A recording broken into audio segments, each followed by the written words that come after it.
بسم اللہ الرحمن الرحیم۔ یہ مسجد توحید چکری وکیلاں کی طرف سے ایک بہت بڑا اعلان کیا جا رہا ہے۔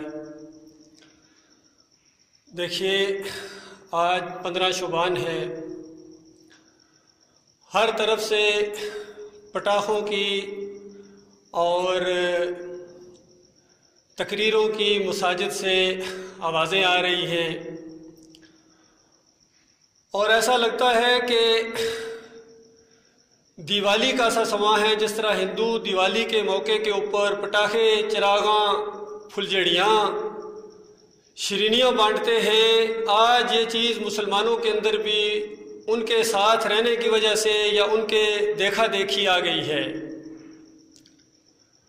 اور ان کے علماء، ان کے مولوی صاحبان جنہوں نے دین کو کھانے پینے کا ذریعہ بنایا ہوا ہے، کوئی موقع ہاتھ سے جانے نہیں دیتے ہیں۔ یہ اعلان کرتے ہیں اپنی مساجد سے کہ آج شب قدر ہے۔ شب فارسی زبان کا لفظ ہے، اور قدر آپ جانتے ہیں یعنی قدر والی رات یا شب قدر۔ عربی میں اس کو لیلۃ القدر کہتے ہیں۔ اللہ تعالیٰ نے قرآن کے اندر بیان فرمایا سورہ البقرہ کے اندر کہ رمضان کا مہینہ ہے جس کے اندر اس قرآن کو نازل کیا گیا ہے، اور پھر قرآن کے اندر یہ بتا دیا گیا کہ انا انزلناہ فی لیلۃ القدر وما ادراک ما لیلۃ القدر۔ ہم نے اس قرآن کو لیلۃ القدر کے اندر نازل کیا ہے، اور تمہیں کیا معلوم کہ لیلۃ القدر کیا چیز ہے؟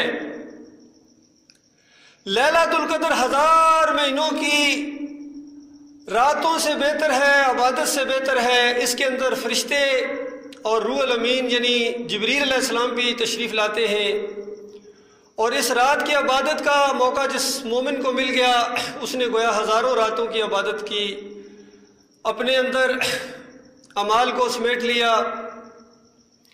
اور پھر نبی صلی اللہ علیہ وآلہ وسلم نے بتایا کہ یہ جو لیلۃ القدر ہے یہ رمضان کے آخری عشرے یعنی آخری 10 راتوں میں سے ایک تاک رات ہے۔ قدر والی رات، شب قدر اس کو کہیں یا لیلۃ القدر کہیں یا لیلۃ المبارکہ کہیں، برکت والی رات، یہ ایک ہی رات کے نام ہے۔ اور 15 شعبان کو یہ چراغاں کرنا، پھر پھلجھڑیاں جلانا، پھر پٹاخے، پھر قبرستان کو جانا رات کو یا صبح کو، اور اس کو فضیلت سمجھنا، اللہ کے بندو یہ خالص بدعت ہے، اس کا دین سے کوئی تعلق نہیں ہے۔ اصل میں اس کو شب برات کہتے ہیں، یہ شیعوں کی ایجاد ہے، جو انہوں نے مخلص مومنوں سے برات کا اعلان کیا، نفرت اور بیزاری کا اعلان کیا، یہ ان کی ایجاد کردہ ہے۔ آج سنیوں نے بھی اس کو منانا شروع کر دیا ہے، حالانکہ کسی صحیح حدیث کے اندر اس کا کوئی ذکر نہیں ہے۔ صحابہ کرام نے کبھی نہیں منایا تھا اس انداز سے، نبی صلی اللہ علیہ وآلہ وسلم نے کبھی نہیں منایا اس انداز سے۔ یہ یا تو شیعوں کا طریقہ ہے یا ہندوؤں کا طریقہ ہے، وہ دیوالی مناتے ہیں، یہ دیوالی کی نقل ہے۔ لہٰذا اس رات کو خواتین کا اجتماع، پھر رات کو نوافل پڑھنا، پھر قبرستانوں کو جانا اور اس کو ثواب سمجھنا، یہ اللہ کے دین کے ساتھ مذاق ہے، بدعت ہے۔ اور نبی علیہ السلام نے فرمایا کل بدعۃ ضلالہ و کل ضلالۃ فی النار، ہر بدعت گمراہی ہے اور ہر گمراہی کا آخری ٹھکانہ جہنم ہے۔ تو اللہ کے بندو، اگر ایمان صحیح بھی ہوتا تو اس انداز سے یہ راتیں منانا دیوالی کی طرح یہ بے دینی ہے، دینداری نہیں ہے۔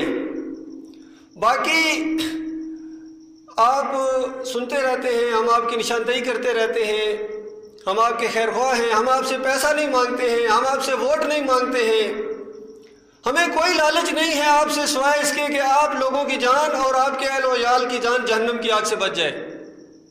اور وہ بچنے کا ایک ہی طریقہ ہے کہ اللہ کے ساتھ شرک نہ کرو۔ یہ قبر پرستی کا دین، قبروں کے اوپر چڑھاوے چڑھانا، قبروں کے اوپر چادریں چڑھانا، ان کے اوپر عرس اور میلے کرنا، پھر نظر و نیاز کرنا اور شربت بانٹنا، یہ ساری چیزیں جو ہیں یہ شرک کے اندر ہیں۔ واسطے وسیلے کا چاہے شرک ہو، چاہے نظر و نیاز کا شرک ہو، پکاروں کا شرک ہو، یہ ناقابل معافی جرم ہے۔ اللہ کے بندو اس سے توبہ کرو، معافی مانگو اپنے مالک اور خالق کے ساتھ، ان فرقوں سے نکلو۔ آج دیکھو یہ مسلمان کوئی بریلوی بنا دیا گیا، کوئی دیوبندی بنا دیا گیا، کوئی اہل حدیث بن گیا۔